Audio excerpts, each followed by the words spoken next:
дана халқымыз бала ананың ақ сүтімен, әкенің адал ниетімен өмірге келеді деген. Сол өмірді дәл сол ата-ананың көз алдында үзу бұл тек қылмыс емес.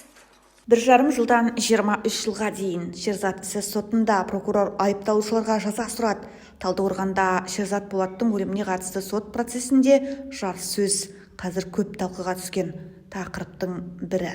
Күллі ел процеске көз тігуде.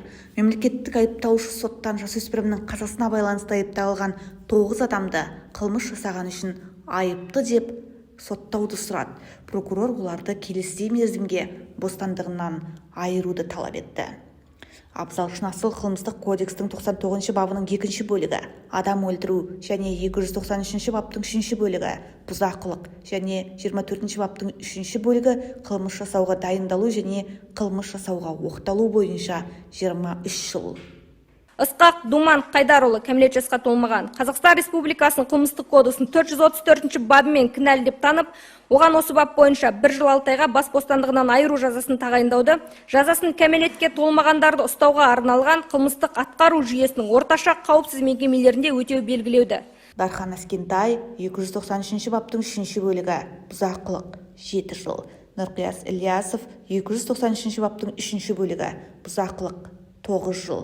Белгіжаев Шыңғыс Айдосұлын, Тоқтабаев Нұрбол Маратбекұлын және Қалиахмет Дидар Еркінұлын Қазақстан Республикасы қылмыстық кодексінің 293 бабы 7 бөлігімен кінәлі деп танып, олардың әрқайсына 7 жылға бас бостандығынан айыру жазасын тағайындауды, жазаларын қылмыстық атқару жүйесінің орташа қауіпсіз мекемелерінде өтеу белгілеуді.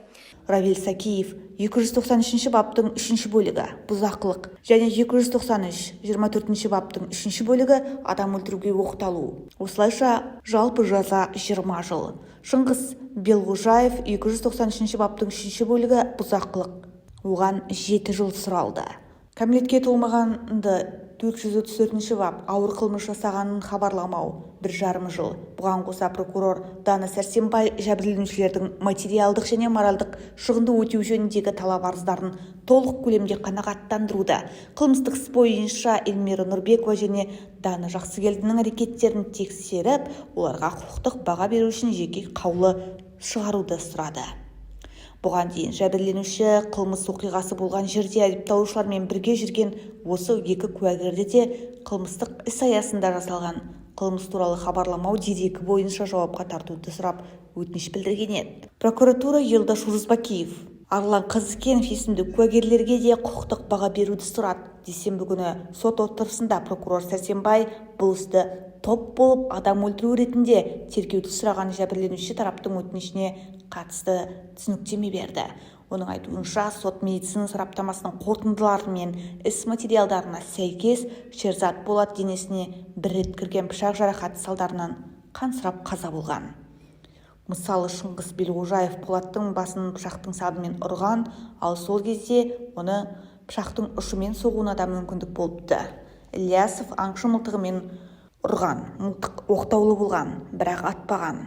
Сараптама қорытындысына сәйкес жерде жатқан Болатқа тиген соққылар оның денсаулығына зиян келтірмеген және өліміне себеп болмаған деп түсіндірді прокурор. Өткен аптада судья Ержан Жанұзақов Шерзат Болаттың өліміне қатысты істі прокуратураға қайтаруды сұраған жәбірленуші жақтың өтінішін қанағаттандырмай тастаған еді. Жәбірленушілер қылмысты топ адам жасағанымен бір адамға ғана адам өлтіру айыбы тағылып отыр деп уәж айтты. Іс бойынша айғақ заттардың тағдырын Қазақстан Республикасының қылмыстық процестік кодексінің 118 бабына сәйкес шешуді және сотта сұралған куә ретінде Қызыкенов пен Рузбакиевке қатысты да процессуалдық шара қабылдау үшін жеке қаулы шығарып Алматы облысы полиция департаментіне жолдауды сұраймын.